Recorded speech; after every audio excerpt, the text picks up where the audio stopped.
2022, the USDA launched the Local Food Purchase Assistance Program, also known as LFPA. But in Ohio, the program goes by Ohio Can. We've been keeping a close eye on the federal program that's allocated tens of millions of dollars to food banks across the state to purchase food products from local growers. But now funding for the program is expiring at the end of the year. News 5's Bryn Caswell joins us live from Lorain this morning to tell us why area farmers and food banks say that money needs to stay. Good morning, Bryn.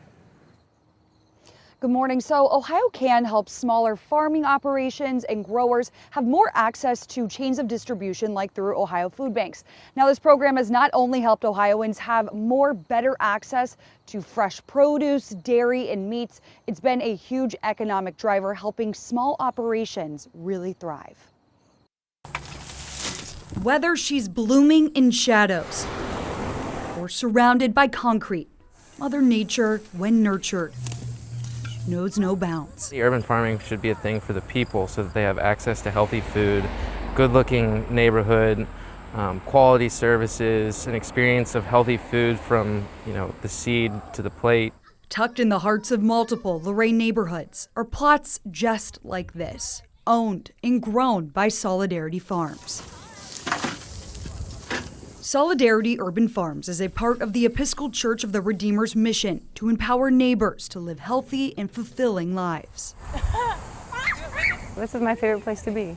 Yeah, every day I'm learning, and it's a space of reciprocity and growth. While community engagement remains Solidarity Farms' top priority, it jumped to join the Ohio Can program in 2022 following COVID. The program not only benefited Solidarity Farms monetarily, but opened new avenues for product distribution. Would there be a sort of a scramble to figure out where we would take our excess produce, but also that level of revenue that it gives us enables us to depend on a certain amount of income that we use to employ our staff. Second Harvest Food Bank, which serves Crawford, Erie, Huron, and Lorain counties, is one of Solidarity Farms' biggest supporters, helping the farm distribute hundreds of pounds of produce over the last 2.5 years. Since Ohio Can's conception, $9.8 million worth of food has been purchased from local farmers statewide. We're helping people in a vulnerable situation. We are helping to create economic stability for growers who are also in a vulnerable state right now due to just the nature of farming.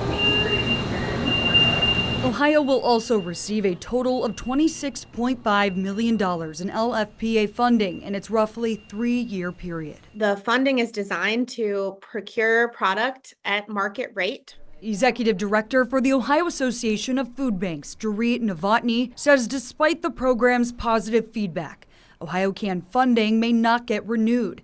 This is because funding is not yet permanently authorized in the Farm Bill process, which is passed by Congress every 5 to 6 years. Novotny says the 2024 election cycle hasn't made a possible renewal any easier either. So here we find ourselves waiting on a farm bill, and now we know that it's very unlikely that we're going to get a farm bill done in this calendar year. And that means that we'll be looking at a new Congress, different leadership, and kind of starting from square one in a lot of ways. This is pointless. Whether Solidarity Farms are harvesting the season's latest veggies or throwing a community cookout, they're begging for a new stream of funding to be solidified sooner rather than later. It's kind of like a safety net almost in ensuring that we are able to distribute the food that we're growing and not let it go to waste, and also to be compensated for that adequately. So it would be a shame because it's been wonderful and has only benefited us and our partners. Novotny says if gap funding is not found and this funding expires in December, their current funds will only last food banks through June 30th of 2025. Now, guys, this program is a very difficult switch just to flip off. Right now, small growers and farmers, they're trying to plan out their fiscal year and how many seeds they should purchase.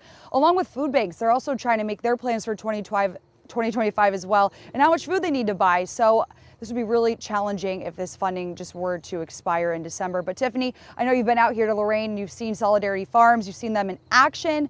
What they do is really incredible, not just from the food perspective, but it's about the community that they're building. You saw those little kids in the package. They're learning so much about plants and farming and health.